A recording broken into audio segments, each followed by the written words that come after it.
మనందరికీ తెలుసు tank bund Shiva అంటే తన సేవలేంటి, ట్యాంక్ బండ్ చుట్టుపక్కల ఉన్నటువంటి ఏదైతే పరిసరాలు ఉన్నాయో ఆ చుట్టుపక్కల కూడా ఎట్లాంటి ప్రమాదం పొంచి ఉన్నా, ఎట్లాంటి ఎవరైనా సూసైడ్కి పాల్పడినా లేకపోతే ఎవరికైనా ఏదైనా జరిగినా కూడా తను ప్రాణాల్ని పణంగా పెట్టి కూడా కాపాడినటువంటి చరిత్ర తనకు ఉంది. ఎంతోమంది ప్రాణాలను కాపాడాడు.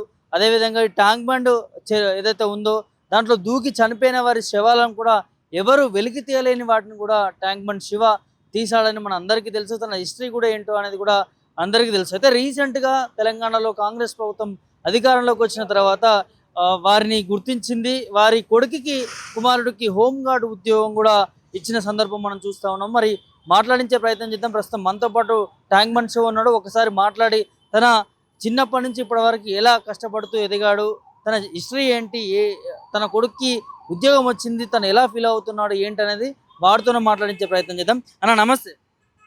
నమస్తే అన్న. మొత్తానికి సంతోషంగా ఉన్నారా? మీ కుమారుడికి హోంగార్డ్ ఉద్యోగం రాష్ట్ర ప్రభుత్వం కల్పించింది, ఏం చెప్తారు మొదట? అన్న, ప్రజలందరికీ ధన్యవాదాలు. అలాగే ముఖ్యంగా అనుమల రేవంత్ రెడ్డి గారి భార్య గారికి ఫస్ట్ నా ఒక ధన్యవాదం. ఎందుకంటే ఈ ఒక శివ చేస్తున్న వర్క్ సోషల్ మీడియాలో కొన్ని వైరల్ కావడంతో, అలాగే ముఖ్యంగా బ్రహ్మానందం గారికి నాకు జరిగిన ఒక సంఘటనల అదొక ఇంకో బీభత్సమైన వీడియో అది. అవి చూసి అమ్మ చెల్లించి సార్తో మాట్లాడి శివ అనే ఒక వ్యక్తి వర్క్ ఎలా చేస్తున్నాడు అంటే నా కష్టం ఇక్కడదన్నా. నా చిన్నప్పటి నుంచి నేను అక్కడి నుంచి ఎదుగుతూ వచ్చిన, నేను ఏనాడు నాకెందుకు లే అని నేను అనుకోలేదు. ఆ ఫుట్పాత్ పైన కనబడుతున్న మెట్లు, ఆ బిల్డింగ్కి ఏదైతే దాని ఒక ఆ ఇల్లుని చూస్తే మీకు అర్థమవుతుంది ఎంత పాత బిల్డింగ్ అనేది. ఆ మెట్ల కింద నేను, నా భార్య, నేను ఈ బ్యారికేడ్లు పెట్టుకొని డిపార్ట్మెంట్ వాళ్ళ సహాయంతో ఫుట్పాత్ పైన నివసిస్తూ నా లక్ష్యాన్ని గమ్యంగా మార్చుకొని నేను ట్యాంక్ బండ్లో డెడ్ బాడీ తీసుకుంటూ వస్తున్నాను సార్. కానీ నేను ఎక్కడ బాధపడలేదు. బాధపడాల్సిన అవసరం వచ్చినా కూడా నేను ఎవరికి చెప్పుకోలేదు. చెప్పకుండా దానికి విలువ ఉండదని, విలువలు మనమే కోల్పోకూడదు అనేది నా ఆలోచన. కానీ ప్రపంచంలో నేను ఏదైతే చేస్తున్న పనికి చాలా అవసరం ఉంది. ప్రజలకి ఒక స్పందన కావాలి. ఆ స్పందన అంటే ఏంది? ఒక స్విమ్మింగ్ పూల్.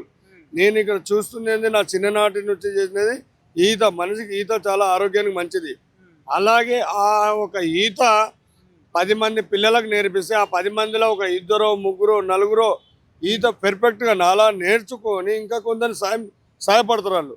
అలాంటి సహాయం కోరుకోవాలి. నేను చాలామంది వీడియోలలో చెప్పడము, ఆ వీడియోలకు వైరల్ కావడము, వైరల్ అయిన తర్వాత మా ఒక తెలంగాణలో ఒక ఫుట్పాత్ పైన ఒక వ్యక్తి ఉన్నాడు అని మేడం గుర్తించి సార్కి చెప్పడంతో సార్ మాకు ఇమీడియట్లీ అలా పిఏ ద్వారా, అలాగే వేముల శ్రీనివాసరావు సారు ఓఎస్జీ మా పిలిపించుకొని శివ నీకు ఆరోగ్యం అది ఫస్ట్ గొప్పతనం సార్ వాళ్ళది. నాకు ఏం కావాలనే ముందు నీ ఆరోగ్యం ఎలా ఉందని అడిగిండు. అది నాకు అర్థం కాలేదు. ఫస్ట్ చెప్పండి సార్ అంటే నాకు ఈ కలర్ బోన్ కట్ అయింది, ఇప్పుడు నీకు హాస్పిటల్ ఎలా బాబు, నీ పరిస్థితి ఏంటంటే కొంచెం బాధ అనిపించింది. అంటే నేను కొంచెం కన్నీళ్ళకు అదైపోయినా, అంటే ఇంకా సమాజంలో ఇంకా మనసు బ్రతుకున్నారు అడిగే వాళ్ళు కూడా అని అనుకున్నా. ఆ మూమెంట్లోనే నా గురించి పక్కన పెట్టండి సార్, నా పిల్లల భవిష్యత్తు చూడండి. ఫుట్పాత్ పైన ఉంటున్నాం, నాకు 4 కొడుకులు 3 బిడ్డలు ఉన్నారు. వాళ్ళని మీరు గుర్తించి వాళ్ళకు చదువుకున్న చదువులు ఇంత ఉన్నాయి, వాళ్ళకి ఇట్లా చేస్తే వాళ్ళ భవిష్యత్తు బాగుంటుందని అడగడం జరిగింది. నీకేమైనా వద్దా అంటే నేను స్విమ్మింగ్ పూల్ అడిగిన. ఆ స్విమ్మింగ్ పూల్ ఏమైందంటే నేను కొన్ని 100 మందికి ఈత నేర్పిస్తా. ఆ 100 మందిలో ఒక 10 మంది పెర్ఫెక్ట్ అవుతారు. ఆ 10 మంది నాలాగే కాపాడుతూ వస్తారని నా నమ్మకం, నా సంకల్పం. అది శివ ఎన్నాళ్ళున్నా కొన్నాళ్ళ వరకు ఉండేది. ఈ కొన్నాళ్ళలోపు ఇంకొందరు తయారు చేయాలని అడగడంతో సార్ వాళ్ళు మాకు అది అప్రూవల్ చేశారు. అలాగే దాంతోపాటు ఒక ఆర్థికంగా ఒక 5 లక్షలు ఇచ్చారు. అదే 5 లక్షలతో పాటు బాబుకు ఒక హోంగార్డ్ జాబ్ ఇచ్చారు.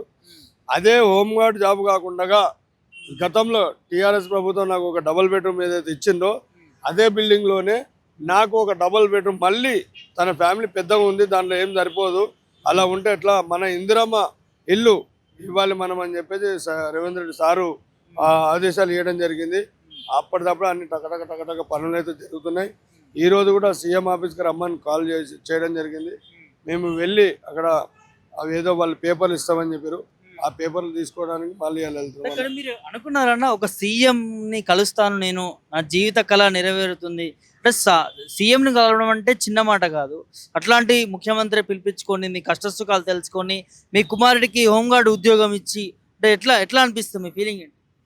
నేను సార్ మీ మీడియా మిత్రుల ద్వారా చెప్తున్నా, సీఎం రేవంత్ రెడ్డి గారికి నా ఒక విన్నపం ఇది వినపడాలి. ఎందుకంటే నేను సినిమాలో చూసిన ఒకే ఒకే ఒక్కడు సినిమాలో Arjun sir one day CM చేస్తాడు. ఆ వన్ డే సీఎం ఒక రాష్ట్రానికి ఏదైతే అవసరం ఉందో ఆ ఇది అంతా ఒక కలగానే జరుగుతుంది అని నేను భావిస్తున్నా. కానీ అక్షరాల నాకు న్యాయం జరిగింది.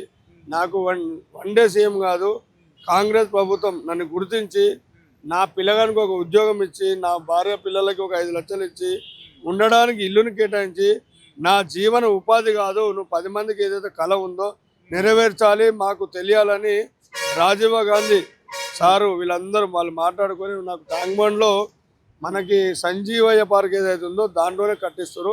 అది కూడా అక్షరాల దానిపై మొత్తం అధికారం అనేది మొత్తం నాకు ఇవ్వడంతో నేను చాలా సంతోషపడుతున్నా. సారు నన్ను గుర్తించడము, అలాగే పట్టి విక్రమార్క సారు, సీతక్క కానీ, పొంగినెల వెంకట శ్రీనివాస సార్ కానీ వీళ్ళందరూ నన్ను చాలామంది వాళ్ళ అబ్జర్వేషన్ నేను టీఆర్ఎస్ ప్రభుత్వంలో ఉన్నప్పుడే నన్ను రమేష్ అన్న అని చెప్పేసి నన్ను అక్కడ తీసుకెళ్ళడం జరిగింది. సీఎం సార్తో మాట్లాడారు. అంటే నేనేమన్నా నేను రాజకీయ పూర్వంగా నాకు ఇది తెలియదు. నేను ఒక మానవుడిగా ఒక సేవ చేస్తాను. ఆ సేవకు మాత్రమే నాకు హెల్ప్ చేయండి అని అడిగిన. నా ఒక సేవను గుర్తించి ఇవ్వండి అని అడిగిన. నేను అంటే మన హయాం రాని నేను ఇస్తా బాబు, నేను చేస్తాను అని నాకు మాట ఇచ్చిండు. గతంలో మాట ఇచ్చిండు, ఆ మాట నిలబెట్టిండు. అంటే ఇదే ట్యాంక్ బండ్లో మీరు ఎన్నోసార్లు అందులో దూకడం జరిగింది, ఎన్నో శవాలని వెలికి తీసిన పరిస్థితి కనిపించింది. ఒక 30 సంవత్సరాల చరిత్ర ఉంది మీకు ఈ ట్యాంక్ బండ్ సంబంధించి. ఎట్లా చూస్తారు అంటే ఆ పరిస్థితిలో మీకు నేను ఇక ఉండను చనిపోతాను అట్లాంటి సిచ్యువేషన్లు ఏమన్నా చూసారా మీరు? ఏమన్నా ఆ అంచు వరకు కూడా వెళ్ళిన పరిస్థితులు ఉన్నాయా అన్న? ఇప్పుడు నేను చేస్తుంది ప్రాణాలతో చెలగాటం. ఇది నేను పైన మాట్లాడే మాటలు కాదు, నా మనసులోకి వచ్చే ఒక వేదన ఇది. నేను మొత్తుకుంటుంది కూడా ఇదే, ప్రజలకు తెలియాల్సిన బాధ్యత కూడా ఇదే. చిన్ని కావేశం పనికి రాదు, అందరూ ఒకటే విధంగా. కొందరు పర్సనాలిటీ హెవీ ఉంటుంది, కొందరు పర్సనాలిటీ చిన్న ఉంటారు. ఒకరిని నేను ఇలా పట్టుకొచ్చే సమయంలో వాళ్ళు నన్ను పట్టుకుంటే కూడా నా ప్రాణాలు పోతాయని అని నాకు తెలుసు. అయినా కూడా నేను ఎందుకు చేస్తానంటే అన్న, ఈ ఒక సేవ ఒక శివుడి రూపంలో నాకు అటు కట్టమైసమ్మ ఉంది, ఇటు గంగమ్మ తల్లి ఉంది, మధ్యలో నేను ఒక శివగా ఇక్కడ నేను ఒక శివం అని నేను చేస్తున్న పని ఒక కాటి కాపరిగాను కూడా నాకు ఇష్టం లేదు. నాకు చేసే సేవ అంటే నాకు తెలుసు సార్, ఇది నా ప్రాణాలు ఎప్పటికైనా ఒకప్పుడు దానికి అంకితం అవ్వాల్సిందే. ఈ లోపు నేను ఏదైనా చేయాలని నా ఫ్యామిలీకి కూడా ఇలాంటి ప్రభుత్వం ఆదుకోవాలని నా మనసు ఉంటే నేను అది అడిగిన. అంటే అంతే సార్, వాళ్ళు ఆదుకోరు. మీ వెనకాల కూడా చాలా మాట్లాడతారు, ఇంత తీసుకున్నారు అంత తీసుకున్నారు అని చెప్తారు. అలాంటి వాళ్ళకి ఏం చెప్తారు? బ్యాడ్గా చెప్పేవాళ్ళు నా గురించి ఇప్పటిదాకా ఎవరు చెప్పలేదు, ఆ చెప్పే అవకాశాలు లేవు సార్. నేను శవాళ్ళపై రూపాలు మురమురాలు ఏరుకుంటామా? శవం పోతుంటే మురమురాలు చల్లుతారు, అందులో చిల్లర ఉంటుంది. ఆ చిల్లర ఏరుకోవాలన్నా ఆలోచించే గుణం నాది. కారణం నా లక్ష్యం వేరు, నేను వేరు. నా గురించి బ్యాడ్గా మాట్లాడుకుంటున్నా అంటే నా గురించి కూడా చెప్పుకునే వాళ్ళు ఉన్నారు. పడక చాలామంది అని నాకు అవసరం లేదు. ఎందుకంటే వాళ్ళ బాధ్యత వాళ్ళు నెరవేరుస్తారు, నా బాధ్యత నేను దాన్ని సరిదిద్దుకుంటూ పోవాలి. నా వెనకాల శివ ఏమైనా డబ్బులు కావాలా బాబు అంటే చాలామంది మా ఆఫీసర్లు ఆడతారు, శివ మీరు రాండి ఇక్కడ వీళ్ళ ఫ్యామిలీకి వీళ్ళని తీసేయండి, వాళ్ళతో నేను మాట్లాడతా అంటే. ఇక్కడ కొన్ని సందర్భాలు జరిగినాయి సార్. నేను డెడ్ బాడీ తీసేందుకు వస్తాను కానీ డబ్బుల కోసం రావట్లేదు. మీరు అలా డబ్బులు ఇస్తామంటే నేను రానని చెప్తా, ఓపెన్ చెప్తాను, నేను రానని చెప్తా. కారణం ఏంది? నేను తల్లిదండ్రుల వేదన చూడలేక వాళ్ళ కొడుకో బిడ్డను నీళ్ళలోకి వెళ్ళి తీసేయాలి. నేను దాని గురించి వస్తున్నా. అంతవరకు నా జీవిత లక్ష్యము. మీరు డబ్బులు ఇప్పిస్తాము, మీకు రానుపోని కిరాయిలు ఇస్తాము అంటే అది ఎంతమంది ప్రాణాలు కాపాడుంటారు? నేను 27 సంవత్సరాల నా సర్వీస్లో అన్న 141 మందిని ప్రాణాలకు తెగించి కాపాడినా. ఇక శవాలు అంటే లెక్కలేదు. అది శవం అనే మాటకి అర్థం లేదు సార్. ఒక బొందలగడ్డలు ఎన్ని శవాలు ఏంటో ఆ బొందలగడ్డకే తెలియదు. నేను అది చెప్పుకునే శివ రూపంలో ఉన్నప్పుడు శివునికి ఆజ్ఞ లేనిదే చీమైన కుట్టది. ఆయన అక్కడ చేస్తుండే, నేను ఇక్కడ చేస్తున్నా. మా ప్రపంచం ఇంతేగా. నేనున్న ఎన్నాళ్ళైనా నా కోరిక ఏంది, నా ఒక లక్ష్యం ఏంది? Swimming pool. ఆ స్విమ్మింగ్ పూల్ నెరవేరింది. దాంట్లో ఒక వెలుగు ప్రజలకు నేను అందించాలని అనుకుంటున్నా. ఆ వెలుగును చూపించాలనుకుంటున్నా. దానికి ప్రతి ఒక్కరు సాయపడాల్సింది ఒకటే మాట, మీ చిన్నారులని నా దగ్గరికి పంపించండి. ఆ చిన్నారులు వస్తే దానికి ఒక కళ, వాళ్ళ ఆరోగ్యం బాగుంటుంది. వాళ్ళు వేరే వేరే దానిలో తిరగకుండా, చెడు అలవాట్లలో పోకుండా వాళ్ళకు చెప్పే మాటలతో, చూపించే చేష్టలతో వాళ్ళకు ఒక లైఫ్ సెట్ అవుతుంది. ఫైనల్‌గా ముఖ్యమంత్రిని కలిసారు. రేవంత్ రెడ్డి గారు మీతోని ఏమని మాట్లాడారు? మీకు ఎట్లా అనిపించింది? ఎట్లా స్టార్ట్ అయింది? అన్న మేము చాలా హ్యాపీగా ఫీల్ అవుతున్నాము, చాలా సంతోషంగా. నేను సీఎం అనేది లేదు ఆయనకి. హ్మ్. నేను సీఎం అనే మంచి అంటే అంటారు కదా, ఏదో రాగానే ఏదో జిమ్ జిమ్ జమ్ జమ్ అనే లేవు ఆయనకి. అక్షరాల స్వచ్ఛందంగా, శివ ఎలా ఉన్నావు, బాగున్నావా, నీ పరిస్థితి ఏంది చూస్తున్నా. ఈరోజు నువ్వు వచ్చినందుకు నేను సంతోషపడుతున్నా, మా కుటుంబం అంతా హ్యాపీగా ఫీల్ అవుతున్నాము. నువ్వు ఏదైతే అడుగుతున్నావో స్విమ్మింగ్ పూల్ కట్టిస్తా, నీకు ఇల్లు కేటాయిస్తా, నీకు ఒక 5 లక్షలు ఆదేరు కోసం బిజినెస్ చేసుకోవటమో, నీ భార్య పిల్లల కోసం ఉండాలి. నేను అవి కూడా వద్దనే అన్నా, కూడా వద్దనొద్దు బాబు, ఇస్తున్నప్పుడు తీసుకోవాలి. నీ మాటల్లో నువ్వు చెప్పిన మాటలే, ఎవరైనా ఇస్తా అంటే వద్దనవు, కావాలని అడగవన్న వల్ల, అందుకే నేను 5 లక్షలకు సాయం చేస్తున్నా అని చెప్పిండు. చాలా సంతోషము. ఇంకా మా అబ్బాయి హోంగార్డ్ డ్యూటీ రంజాన్ నెల లాస్ట్ నెల 21 తారీఖు నాడే మాకు అప్పచెప్పడం జరిగింది. బాబు కూడా అకాడమీ అవుతున్నాడు. అకాడమీలో ఉన్న అశోక్ ఇన్స్పెక్టర్ సార్ ఎవరైతే ఉన్నారో, అక్కడ ఉన్న పెద్ద పెద్ద ఏసీపీ డీజీపీలు అందరికీ ఇది ఒక్కరి పాత్ర కాదు, సజ్జనర్ సార్ పాత్ర కూడా ఉంది దీంట్లో.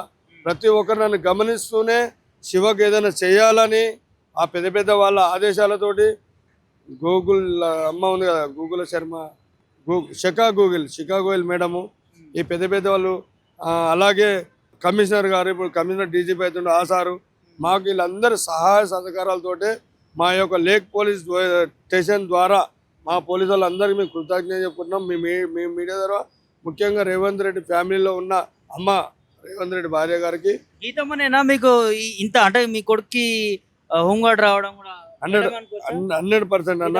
అక్షరాల అమ్మ పేరు ఇప్పుడే వింటున్నా, ఆమెనే 100%. వాళ్ళ మనుషులు ఫోన్ చేసిన నాకు, శివన్న ఈరోజు నిన్ని గుర్తించిన అమ్మకి మీరు, నాకు మాటలు వస్తలేవు సార్, మాకు ఒక అక్క లాంటిదే, మాకు మా కుటుంబాన్ని గుర్తించిన తల్లిగా, అలాగే మా యాదగిరి గుట్ట అంటే నా భార్య పుట్టినిల్లు యాదగిరి గుట్ట, బీర్ల ఐలయ్య గారు కూడా మాకు స్పందించడం జరిగింది. బీర్ల ఐలయ్య గారు కూడా రీసెంట్గా ఫోన్ చేసి మాట్లాడడం జరిగిందంట. శివ మా ఊరి అల్లుడు, నేను కష్టపడుతున్నా, మా పాపకి అక్కడనే ఉంది, అక్కడ కూడా మా పాపను కూడా ఒక ఉద్యోగం అంటే దేవస్థానంలోనే మా పెద్ద పాపకి మా అమ్మకి 2 పిల్లలు ఉన్నారు, ఆమె కూడా దేవస్థానంలో ఏదైనా జాబ్ ఇస్తామని చెప్పి మాట ఇచ్చారు. తన కుటుంబాన్ని కూడా మేము ఆదుకుంటాం శివ, నువ్వు బాధపడద్దని రేవంత్ రెడ్డి గారు ఇచ్చిన మాట సందేశం ఇది. మాకు అంతేనా, సంతోషంగా ఉన్నారన్న 30 సంవత్సరాల మీ సర్వీస్లో మీకు గుర్తింపు దక్కింది అనుకుంటున్నారా ఫైనల్గా? 7 కొండల వాడైనా ఆయన దగ్గర రాందే కోరికలు నెరవేరాయి. అక్షరాల నేను గతంలో నా చిన్నతనం, నా 8 ఏళ్ళ వయసు ఉన్నప్పుడు, నేను సికింద్రాబాద్ రైల్వే స్టేషన్లో అనుకోకుండా, ఈ ఫుట్పాత్ జీవితంలో ఒక భాగం అది, నేను అనుకోకుండా తిరుపతికి దొంగ ట్రైన్ ఎక్కి వెళ్ళింది. తిరుపతి మొత్తం పైదాకా ఎక్కిన, ఆ ఎక్కేటప్పుడు కొన్ని రాళ్ళ మొక్కుబడుల కొండ అని వస్తుంది, ఆ మొక్కుబడి కొండలోనే నేను ఈ రాళ్ళన్నీ ఎందుకు పెట్టుకుంటూ పోతున్నానంటే, ఇట్లా ఇవి పెడితే నెరవేరుతాయి అనే ఒక నాదం నేను విన్నా. అప్పుడు నాకు తోచిన రాళ్ళు నేను పెట్టిన, ఆ రాళ్ళల్లో కొన్ని పేర్లు ఉన్నాయి, ఆ పేర్లే ఈరోజు నాకు లక్ష్యంగా నిలబడుతుంది. నేను ఒక డెడ్ బాడీలో శివ అయితే నాకు తెలియదు, ఆ శ్రీనివాసుని ఆజ్ఞ, ఇక్కడ శివయ్య ఆజ్ఞ, కటమైసమ్మ దీవెనలతో బ్రతుకుతున్నా, జీవిస్తున్నా. మీ అందరి గుండెల్లో ఒక ట్యాంక్ బండి శివగా మారి నా లైఫ్ని, నా కెరియర్ని, నా పిల్లల భవిష్యత్తుని మీ యొక్క కాళ్ళ కాడ పెట్టి పాదాభివందనం చేసుకుంటున్నా. మీ అందరికీ ఈరోజు మీడియా మిత్రులే లేకపోతే నేను ఇందులో రాకపోతుంటే, ఫస్ట్ ఆఫ్ ఆల్ నేను చాలా గౌరవంగా చెప్పుకున్న ముఖ్యమైన మాట, మీడియా మిత్రులు ఆ ప్రజలు చూసి స్పందన ఒక సీఎం రేవంత్ రెడ్డి దాకా, అలాగే కేటీఆర్ దాకా తీసుకెళ్ళి వాళ్ళని ఆదుకోండి, వాళ్ళకి ఏముందో చూడండి. మేమంటే ఇళ్ళల్లో తింటున్నాం, పంటున్నాం, ఉంటున్నాం, ఉద్యోగాలు చేసుకుంటున్నాం, ఆ రోడ్డు పైన మురిగిన శవాలు తీస్తున్నాడు, వాడికి ఆపద వచ్చిందంటే దుంకుతున్నాడు, ఎవరిని రూపాయి అడగట్లేదు, ఎవరైనా అక్కడ కనబడితే అన్న నమస్తే అంటే అనే మనిషి శివాన్ని గుర్తించండి అని చెప్పడం.